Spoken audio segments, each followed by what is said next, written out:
The call came just after dawn in the Syrian desert, when the sky looked like smoke and the world hung between silence and danger. The voice on the line was one I never expected to hear again. Sheriff Dalton, from my hometown in Arizona, the same man who used to boast that nothing in his county moved without his say-so. "Elias," he said, his tone rough but oddly polite, "your wife's boyfriend did something terrible to your family's name." Those words hit harder than any explosion I'd ever heard out here. I was thousands of miles away, leading a small engineering unit to rebuild a water station.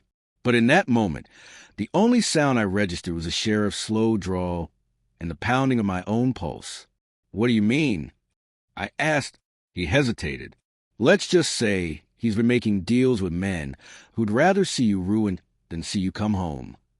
Then the line crackled and went dead before I could ask another question. For the rest of the day, I moved like a ghost through my duties, my mind split between the burning desert around me and the small town I had left behind, where apparently my name was being dragged to the mud by someone living in my house. That night, under the dim glow of a generator lamp, I opened the encrypted satellite link I wasn't supposed to use for personal matters. 3 messages were waiting. One from my lawyer, saying my bank accounts were under investigation for fraudulent activity. One from a friend warning that rumors were spreading about my company laundering money through a construction grant.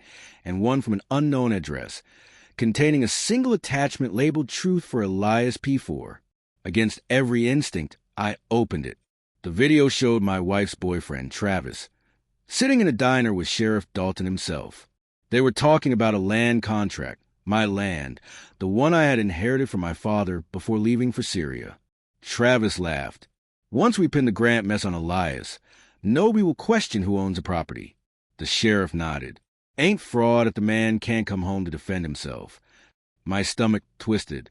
I had trusted that land to my family, and now it was leveraged in some backroom scheme. I stared at the screen for hours, trying to grasp the full depth of the betrayal. Finally, I decided I wouldn't fight this from a distance. I filed for early release from my contract under a family emergency and spent the next 3 weeks navigating a maze of signatures and delays until I was finally on a transport plane heading west. When I landed, the air felt heavy, as if every lie waiting for me carried weight. The first person I saw at the terminal was Sheriff Dalton, leaning against a black SUV, hat pulled low. "Didn't expect to see you," I said evenly. He smiled humorless. "You weren't supposed to see that video." I realized then that the call had been bait. He wanted me home, maybe control the damage, but he underestimated how much truth I'd unearthed on the flight. I had copied the file and sent it to 3 journalists who owed me favors. Still, I played along. "So, what did Travis do exactly?" I asked. He smirked. "He overreached. Tried to sell your land to a mining company before the papers were ready. Now the company's backing out, and they're blaming me. We all lose if the story leaks." "That was the first honest thing you said."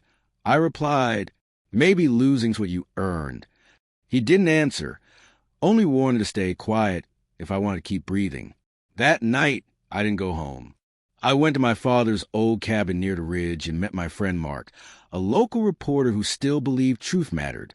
For hours, we pieced together documents, bank statements, and recorded calls I'd captured from the video metadata.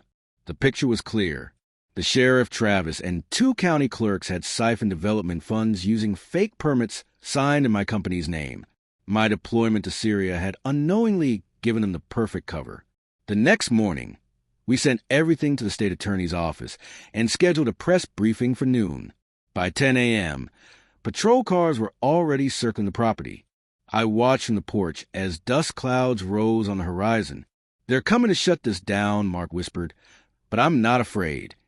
I stepped out, holding a flash drive in one hand, and my phone streaming live in the other.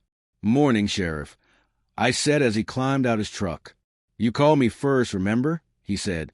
"Said something terrible had been done to your family's name." "You were right," I replied. "It was you." Cameras captured every word. By evening, the broadcast had spread statewide. Warrants were issued. Travis fled. The sheriff was taken into custody. The land was restored to my name, though it felt like ashes now.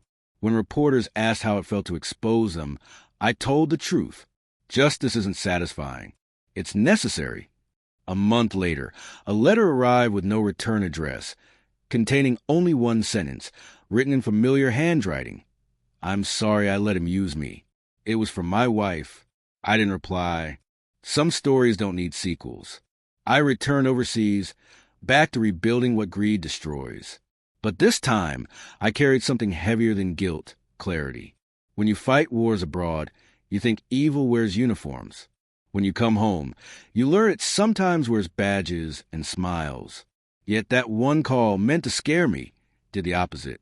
It reminded me that even buried truth can send a signal strong enough to reach across deserts, through noise, and straight into the heart of man finally ready.